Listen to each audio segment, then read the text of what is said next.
Welcome to the Wisdom Lifestyle Money Show. I'm your host, Scott Dillingham. The goal of the show is to show you how you can grow personally, financially, have a larger net worth, and leverage your largest asset to help you develop the person you want to be. I take you through all the steps I did from being nothing to being told that I was nobody and I was never going to accomplish anything, from getting kicked out of high school to owning a multi-million-dollar real estate portfolio in my own company with more than 20 employees. You'll meet our partners, you'll meet our friends, and you'll quickly discover how you can improve your life. So listen in and enjoy the show. Welcome back to the Wisdom Lifestyle Money Show. I'm your host, Scott Dillingham. Today I have the same guest with me 2 times, Gary Aurora from Team Gordon. How are you, Gary? Good. Thanks for having me, Scott. Awesome. No worries. So I wanted to have Gary on the show again today. If you don't know, right, I do mortgages, Gary does real estate. But those topics can be boring. So we wanted to talk about real life things today, trials and tribulations, and just things that we've done to grow and get past adversity. And I think that's part of the main reason I wanted to have you on, Gary, is because you've actually went through something very terrible. And you're here today to talk about it. So I think it's super cool. So Gary has went through cancer. So can you tell us about that? Like what it was like discovering it, how you felt about it, and kind of what you did to mentally get past it and get to where you are now?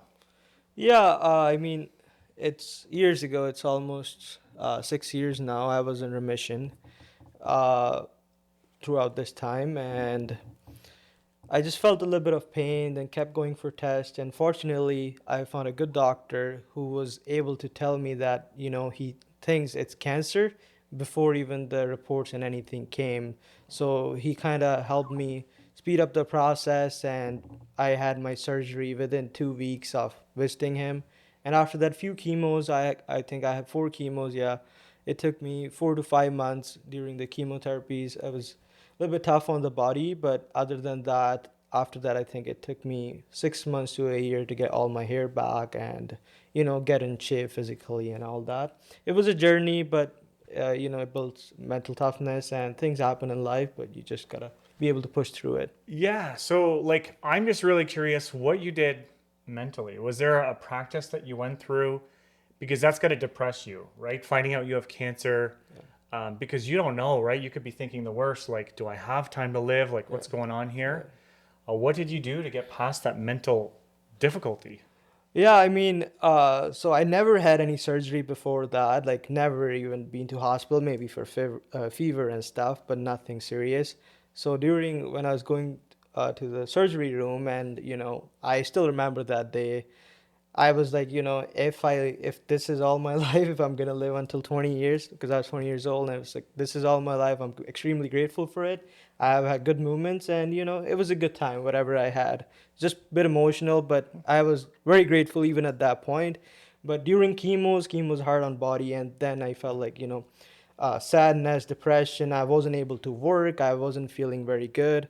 So that was tough, but I relied on some self-help books, and I went on YouTube a lot just to see videos, people who have been struggled, and that kind of helped, and my mom was there to support. So I think Nice. family plays a great role, and it was mostly family. All of my family came together, and during times like this, you get to know people who actually love you. Yeah. Yeah. No, for sure. Yeah, absolutely.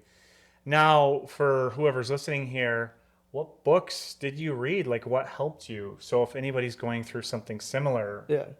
they So can... there was Tony Robbins book, and for YouTube I went to Goldcast, the page. Okay.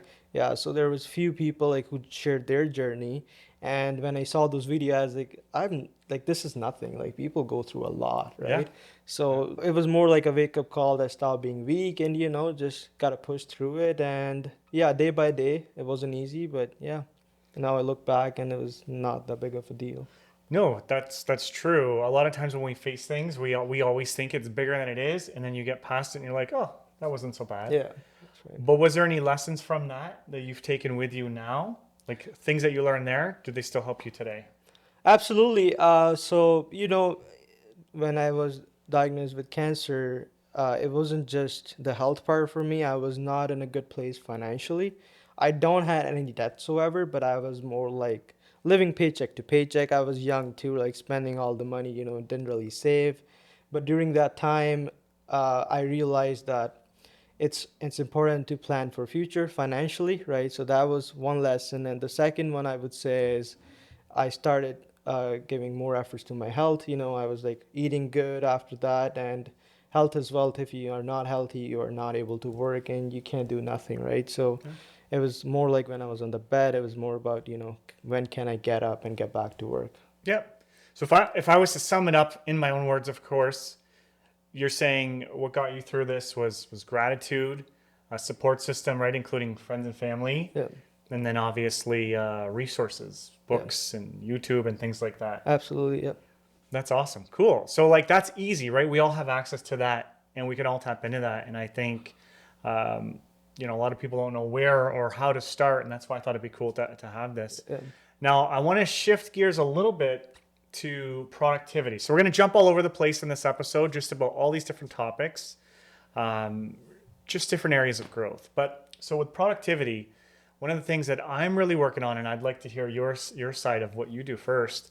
And actually, for you guys listening here too, we did not script any of these questions, so it's yeah. completely random. He does not know what I'm going to ask him. What do you do to manage your schedule? Like, how do you manage your time? Do you have a system that you implement so you can get everything done that you need to? Do you not have a system and it just goes, by whatever the day, has for you? Like, what do you do?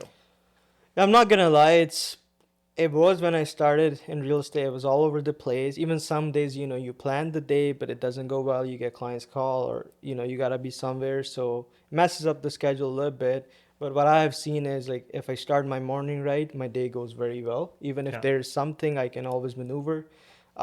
Writing down a night before what I'm gonna do the next day has helped me a lot. Even thinking about it and putting in, writing, it just helps to remember what I'm gonna do. So yeah, that's all I do for productivity. But some days it's still, you get called and you get off track. Yeah.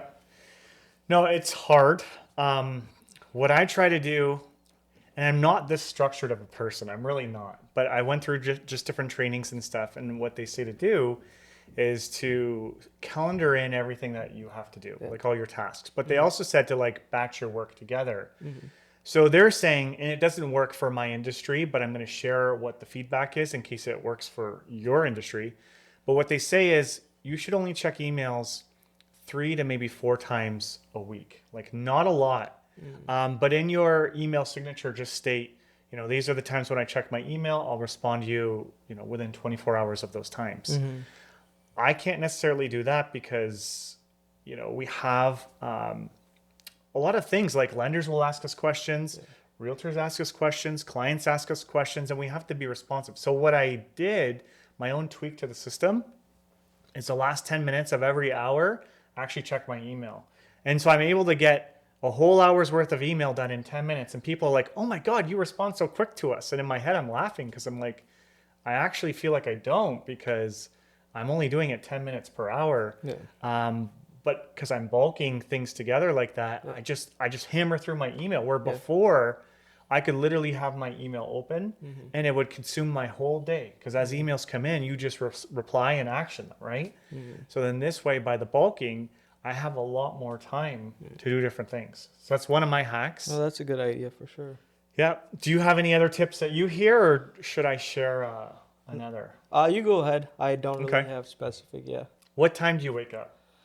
It's it's different every day. I really want to say I wake up at 5 a.m. every day, go to the Yeah. gym, but it's different every day. Some days I wake up at 4:30, some days 5, but normally I'm up before 6. Okay. And first thing I do is go to the gym because, it wakes me up. And Yeah. after that, yeah, get to work. Nice. So see, there you go. That's a great habit to have. Yeah, I'm a bit of a difference. I still wake up early. yeah. So I was waking up at 5 and then I was a little too tired because I went from waking up at 7 to 5. Mm-hmm. So then I went to 5:30 and I got used to 5:30. So now I'm trying to scale back down to get back down to 5, like every day, even on the weekends. I Yeah. try not to sleep in. Yeah. And then what I do, it's called like Eat the Frog. Have Yeah. you heard that? Yeah, I've heard that. Yeah. So there's a book, if you haven't heard, it's called Eat the Frog. But what it means is you just take your biggest task that you need to do for the day and just get it done. So that's what I do in the morning. I do work out, but I tend to do that later in the day.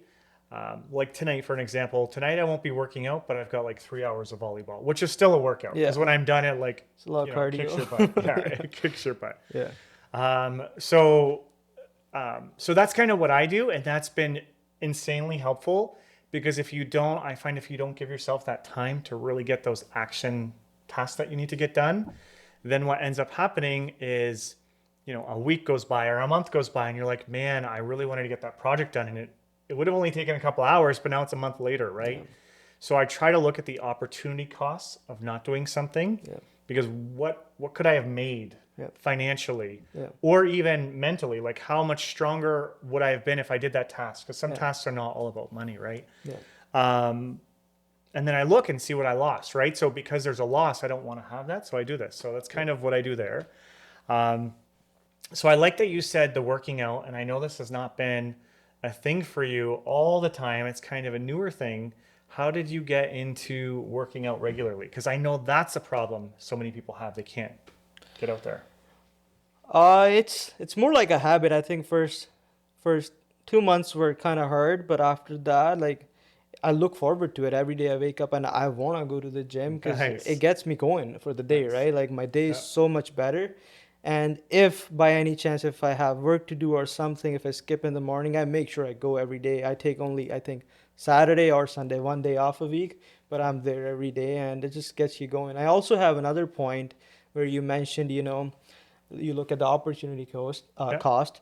I saw a video one time and they were like, let's just say if your goal is to make 500,000 a year or 400,000, whatever the goal is. If you have 500,000 and you're making 100,000, you are every year losing 400,000. Yeah. So losing is gonna get you more motivated than actually, thinking about, oh, one day I'm gonna make 500,000, right? Yeah. Yeah, that was a good point I saw in the video and I wanted to say it. Good. Yeah, no, I like that. Just another thing, since we're on productivity, that's probably where I have the most value to share for this conversation. But there's this book that I've read recently called Who Not How. Have you heard of that? Who, not how? Yeah. No. So what they're saying is a lot of people go through life and they're saying like, how can I do this? How can I get this done? How can I do that? And, I think to a point that I've always been like that myself, right? There's some things, you might be able to save a couple bucks if you do it yourself or whatever. But this book is saying, never do that. Every task that you have to do, look at it and say, who can do this for me? Instead of how to get it done. Yeah. And by tapping into other people for other things, it just frees you up so much that you can just accomplish your dreams, your goals, whatever it is, so much faster. Absolutely. So that's something, and I've got a team, right? So I've kind of been doing that, but there's a lot more things that I can offload onto my team that I haven't, just because I thought, I'm the manager. These are tasks that I should be doing, but really, no. Yeah, no, absolutely. I agree with that. I mean, for people starting out, like, I started a couple of years ago. At that point, it's hard to assign jobs because you're by yourself. You have to figure out everything on your own, right? You're just starting out. You don't want to be in loss, like hiring people at that point, right? Because you got to get to that level eventually. But for that, you just got to put in hours, like 12, 16 hours, hard work. But after that, a couple of years, I think it's easy to assign jobs, like getting editors instead of editing your own video. Yeah. Or, having people to pick up your sign for realtors, pick up sign, lock boxes, stuff like that. But when you start, you can't do that. But after that, it's easy to assign that. So you can focus on making more money. Yeah. Even if you had somebody, this is just for you, but like that you just paid maybe hourly just to input when a client says, this is my property types that I want, send me all these listings. Yeah. Even to just have somebody just to input that, because it's just a form you fill out, right? It's a big form. Like, say I call you and I'm a client and I say, Gary, I want a 4-bedroom house with 2 bathrooms in this neighborhood, right? You'd program that into the system and then they would get automated listings. That's right. Even giving somebody that task to do will save you time too, right? So then it's like... No, absolutely, it would. I mean, it doesn't take long. Once you keep doing it, it takes a couple minutes, but I get your idea. Like, couple minutes every day. Yeah, a couple minutes, it adds up eventually. I mean, that's a good idea, but it's nice to have that personal connection at the start, right? But after that, if somebody reaches out to you, like you can have your assistant do the other work. Yeah. Right? And I think that's the key point because, let's say you had the resources, but you just started. Yeah. You don't know how to do the job yet because you Yeah. haven't done it. Yeah. So how are you going to train them to do it? Yeah. You know what I mean? So I think you're very right because I'm coming from many years in the industry, right? Yeah. So I kind of know what I want and what I'm doing. Yeah. But yeah, you're right. Just starting out, you have to know the role first. Yeah. And then once you have those resources, financial resources, then you can hire them and do it. Yeah. So it's super cool. And there's lots of what I discovered, right? Because the other thing that I was thinking is like it's always got to be an employee. You start thinking of that, but it doesn't have to be. There's people on Fiverr and other places like that do these oddball jobs for small amounts of money depending on what the task is. Yeah. So you don't need to hire a person. It can just be like, I'm giving you this work. When you're done, here's your pay. Like it's really, really easy. Yeah, Fiverr is pretty cheap to hire people. I mean, there are people all over the world from Indonesia, India, Philippines, and they don't charge much. It's cheap. I have used that for editing videos for social media, but yeah, Fiverr is a good point you mentioned. Yeah. Sometimes you just don't think what you use, right? But now I think about it. That's right. Yeah. And even this one guy, he, I think he might make 125, I think it said in the book. And he was religious with hiring Ubers to get him to and from work every day. Because he said what he'd do is he'd get his emails done during his drive time. So then when he's at work, he could work on all these other projects and not even focus on emails, right? Because email, it is part of like most people's jobs. Yeah. Yeah. And I thought like, that's such a good idea. Now I wouldn't use it for emails, but right, if it's 20 minutes to work, 20 minutes back, that's 40 minutes of work each day that you could put in to reach your goals and accomplish whatever you want. Yeah. So that's a good point. Super cool. Super cool. So from you looking at people's lives, and this is going to be a tough one because I don't even have an answer myself. So I'm going to have to think of it when you're answering. I like the tough ones. Yeah. What is like the common, like when you know somebody and they set out to do something and then it doesn't work out? I think I'm guilty of it too. Some days it's consistency. Yeah. A lot of people, including myself, we lack consistency, and it can be in anything, not in work or in, let's just say going to the gym, fitness, eating healthy, or avoiding like people who drink or are on drugs, avoiding that. It's consistency and discipline, I think people lack. Okay. But other than that, I don't think there's anything else. I mean, if you're consistent, anything is possible, right? Like either you're working out or anything. So I agree with that. I think that's a huge one. Yeah. Actually, I listened to just this morning from Darren Hardy. I don't know if you're on his newsletter. He has like a success newsletter he sends out every weekday. But today's was, he said there's no overnight success. Yeah. He says you hear the news talking about overnight success and people appearing like they, became successful overnight. Yeah. But he said like usually it's like many, many, many different years or projects. So for an example, he used Apple. He said, people thought the iPod was so amazing, and it was during its time, and now it's obviously built into phones. Yeah. But he said the iPod was their, I think it was 361st product that they designed. Wow. You know what I mean? So they went through all these different iterations before they got it right. Yeah. So if they just made one or two and said, oh, it doesn't work, then you know what I mean? Like they wouldn't be there, but they didn't give up. So like you said, the consistency. Yeah. And I also think the mindset. I think mindset has to go with that you can believe you can do it just with that timing. So don't set the bar so high in such a short amount of time. Give yourself time to reach it. Yeah, I know that was a good example for Apple. I recently saw an article on, you heard of Instacart?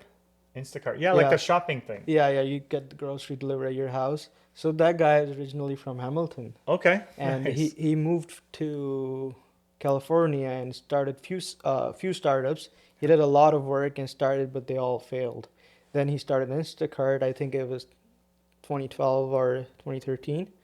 And it took him a while, but recently it went into public market for stocks, and that company is valued at few billions dollars. But he stepped back, he hired somebody to be the CEO of that company, and he ended up with $1 billion, around that. Nice. And he's, I think, in his 30s. And so he still owns it? he still owns it, but Yeah. he hired somebody as a CEO. See, back to the who, not how. Yeah, Right? exactly. Because he could be doing it, but Yeah, instead he said, I'm going to hire someone else to do yeah, it. yeah. And there you go. Yeah, it's publicly traded now, and I Yeah. think like you can focus on more startups, right? If somebody's Yeah. like at that position, yeah. Now, this is a random question for you again. If you had to choose, would you rather work at Instacart or would you rather drive Uber? So I came as a student, so I did Uber and I did Okay. deliveries as well.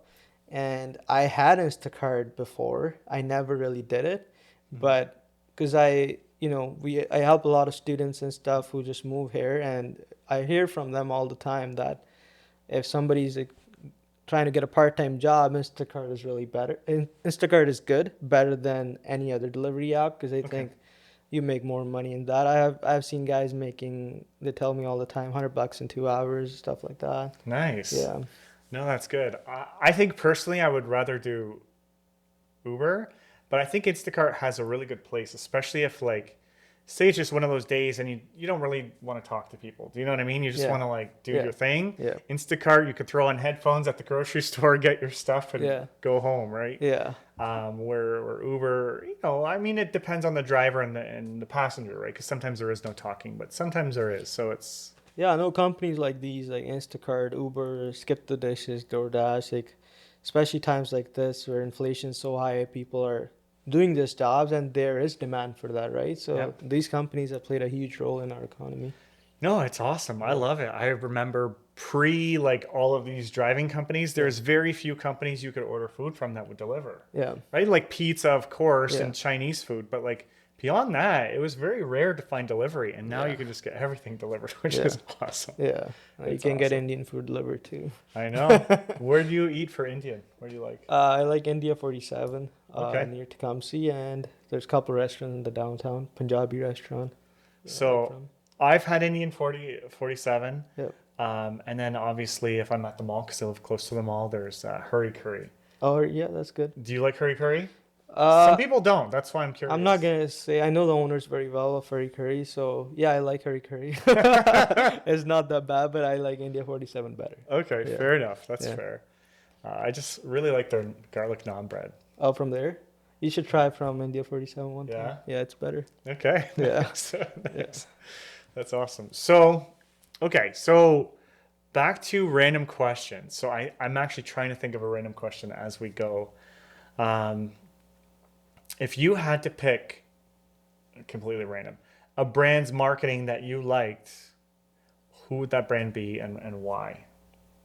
Like what kind of brand you talking about here? Any brand, anything that you can think of that comes to mind. Branding. Hmm. No, it gotta be more specific. Like what sort of? There's a lot of brands I can. There is. I know. Yeah. It's told you random question. I'll start, and this might help. I really like Nike's branding. Okay. I'm not into some of the children I hear them hiring and stuff like that. I'm not Yeah. into that, but Yeah. I really like their message, like just do it. Yep. I remember for me, even being in high school, hearing that, Yeah. it made me think like no matter what it was, just do it. Like that was Yeah. always in the back of my mind. So Yeah. I just love their marketing and Yeah. they really integrate people into it and I just think it's really good. Yeah. No, Nike is great, and they have been in the industry for forever. I can think of a couple brands actually. One's Prime. Okay, Yeah, yes. they grew My kids crazy. want everyone. Yeah, they're crazy. They grew Yeah. crazy just because social media, right? Yeah. Social media and good marketing. It's all Yeah. based on marketing. I mean, it tastes great, Yeah. and it's a competitor for Gatorade, I think. But Yeah. yeah, Prime is one. Then the other one, I don't know the name. But they sell water in the can. Did you hear about that? They sell water in the can. Water in a can. Is it with the green label? I can't think of the It's label. like Coast or something. I can't remember what the name is, but that company is selling water in the can, and I think it's worth over $200 million. Nice. So that's another brand. I don't know the name, but yeah, No, that's good. So yeah, so anybody who's hearing this, right? If you want to grow your marketing, I agree with Gary. I would look up these brands and kind of see what they're doing yeah, because they both really integrate people. Like it's more than I don't want to say the word community because it's not a community, but they really integrate with people and they make it about the story. yeah, Do you know what I yeah, mean? They're not advertising, like Prime's not advertising how refreshed you're going to be Yeah. if you drink their drink when you work out. Yeah. They're making it seem like you're going to be cool if you drink it. Yeah, it's more like Do a you know what I mean? lifestyle. Like you talk Yeah. about Nike. Nike started growing because of, I think, mostly Michael Jordan, right? Yeah, that's And they that hire helps them. somebody and people look up to Michael Jordan. So they started buying Nike a lot more. And the other is Prime is Logan Paul, which is social media influencer. People like him. Some do, some don't. Yeah. But they create the hype because of that. I think, yeah, it's more like lifestyle they show with that. Yeah. Yeah. No, it's cool. Like my kids, they love it. And the yellow Prime apparently was a rare Prime. They only made like 10,000 of it. Yeah. And so I went to the States to bring my daughter to one of the malls there because she's used to like single level mall. So I Yeah. wanted to bring her to a multiple level mall. Yeah. And we found the yellow one. So I bought it for my son thinking, I scored big time. But it was like the yellow one with like a certain label was the rare one. So this was okay. the common one. Yeah. So we were a little disappointed it wasn't the rare one. I saw a TikTok the other day, and there's this guy. He owns a convenience store in Vancouver, around that area, Brookswood, I think. And there's a flavor for Prime. It's a white and blue bottle, and he was selling that for $40. Yeah. Yeah, and people are buying it. Yeah. Because Usually they it's collect what, them. $5, right? Usually Yeah. it's $5, but yeah, that's crazy. Yeah. We found the Canadian Tire gas station on Google. Yeah. They sell Prime for $4. So it's the lowest we've ever been able to Yeah. find. You go to the mall and there's a place that sells them for $10. Mm-hmm. Stupid. Yeah. But it is what it is. The kids love it. They do. They get all their collection. Like that's what they do. And they have to buy every one and they Oh. save them. My Yeah. daughter and son, they both have like a wall of Prime. It's kind of funny. But okay, so we have to get close to wrapping this up. So is there any other words of wisdom in any facet of life that you think is important that you would want to share with who's listening? Yeah, I think always be grateful.